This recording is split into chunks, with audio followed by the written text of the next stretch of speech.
Hi everyone and welcome to my channel. I'm here at a beautiful Cromrie Bay River, and I'm at the Cottage region, which is in Ontario, Canada. So me and my buddies have rented a really nice cottage over here, and we have some canoes. So we're gonna be doing some fishing over here on this. It looks like a lake, but it's actually the river. So I just want to give you a little overview here, what you get. Really nice nature, yeah. And over here, I've got my rod. So this is the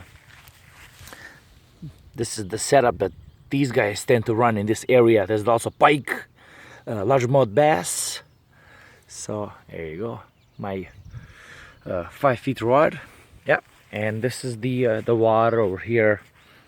It's been really a long winter in Canada here, so the water is kind of nice and clear, red, kind of red brown color, and that's it. So I just wanted to update you. There's more videos to come, and stay tuned.